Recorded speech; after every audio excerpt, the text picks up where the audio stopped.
నమస్తే తెలుగు భూమి న్యూస్ కి స్వాగతం. కరీంనగర్ జిల్లా జమ్మికుంట పట్టణంలోని మహాశివరాత్రిని పురస్కరించుకుని బొమ్మలగుడిలో శ్రీ విశ్వేశ్వర ఆలయం కాశీ విశ్వనాథునికి ఏమాత్రం తేడా లేకుండా ఉండడం వలన సాక్షాత్తు కాశీ విశ్వనాథుడే జమ్మికుంటలో కొలువైనట్లుగా పురాణ కథలు చెబుతున్నాయి.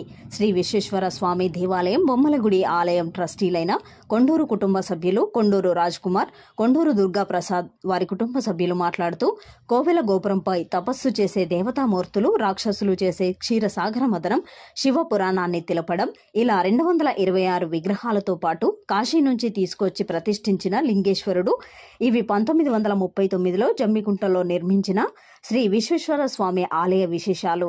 బొమ్మలగుడిగా పేరుగాంచిన ఆలయ ప్రాంగణంలో హనుమాన్ నవగ్రహాల మందిరం, నాగేంద్రుడు, చెన్నేశ్వరుడి మందిరాలు ఉన్నాయి. మహాశివరాత్రి సందర్భంగా భక్తులు స్వామివారికి అభిషేకాలు నిర్వహిస్తారు. కాశీ నుంచి తీసుకొచ్చి ప్రతిష్ఠించిన లింగేశ్వరుడిగా పేరుగాంచిన శ్రీ విశ్వేశ్వర ఆలయం కాశీ విశ్వనాథుని తరహాలో ఇక్కడ ప్రతిష్టాపన చేయడంతో కాలక్రమేణా బొమ్మలగుడిగా పేరుగాంచింది. ఇట్టి ఆలయంలో 2.5 సంవత్సరాల నుండి నిర్విరామంగా అన్నదాన కార్యక్రమం జరుగుతుంది. అన్నపూర్ణ సేవా సమితి సభ్యులు బచ్చు వీరలింగం, బొల్లాల బాబుశెట్టి, గర్రెపల్లి రాజమౌళి, పాకాల రవీందర్ రెడ్డి, భూపతి రాజన్న, గందెరఘు, తిరునాహరి సురేష్ బాబు, ఐత చంద్రమౌళి, ఆరెల్లి శ్రీనివాస్, కంబంపాటి సతీష్, యాంసాని సురేష్ తదితరులు పాల్గొన్నారు.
ఈరోజు మహాశివరాత్రి పర్వదినాన్ని పురస్కరించుకొని మన స్థానిక జమ్మికుంట విశ్వేశ్వర స్వామి ఆలయంలో ఉదయం 4 గంటల నుంచి మన విశ్వేశ్వర స్వామి వారికి నైపుణ్యాత్మక రుద్రాభిషేకములు మరియు భక్తులచే అర్చనలు జరిగినవి.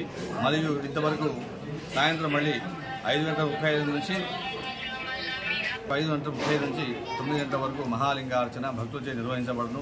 దాని తదనంతరం 9 గంటల నుంచి లింగోద్భోగాలంటే 12:30 వరకు స్వామివారికి మహాన్యాసపూర్వక రుద్రాభిషేకము భక్తులచే నిర్వహించబడుతున్నది. ఈ యొక్క కార్యక్రమాలు ఈరోజు ఏ మహాత్మ స్వామివారి నీరు వచ్చినా కూడా అనేకమైన పుణ్యం కూడా వస్తుందని ధర్మశాస్త్ర ప్రమాణం.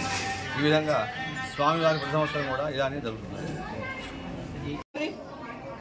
కొండూరు దుర్గా ప్రసాద్, ఈ విశ్వేశ్వర స్వామి టెంపుల్ ఫౌండర్ ఫ్యామిలీ ట్రస్ట్ మెంబర్ని. ఇది ఈ దేవాలయము 1939లో మా తాతగారులైన కొండూరు రామలింగం గారు, బుచ్చిరాజలింగం గారు, మంకేలింగం గారు స్థాపించినారు. ఇది మాకు ఉన్న సమాచారాన్ని బట్టి ఇది కట్టడానికి వాళ్లకు 8 నుంచి 10 సంవత్సరాలు పట్టిందని సమాచారం. వాళ్ళు ఈ లింగాన్ని కాశీ నుంచి ప్రత్యేకమైన ఏర్పాట్లు చేసి అయ్యగార్లతోని ఇక్కడ పూజలు జరిపించి కింద పెట్టకుండా భూమిని తాకకుండా వారు తీసుకొచ్చి ఇక్కడ స్థాపించినారని మా పెద్దలు మాకు చెప్పడం జరిగింది. అప్పటి నుంచి స్థాపించినప్పటి నుంచి దీనికి వ్యవసాయ భూమి, తర్వాత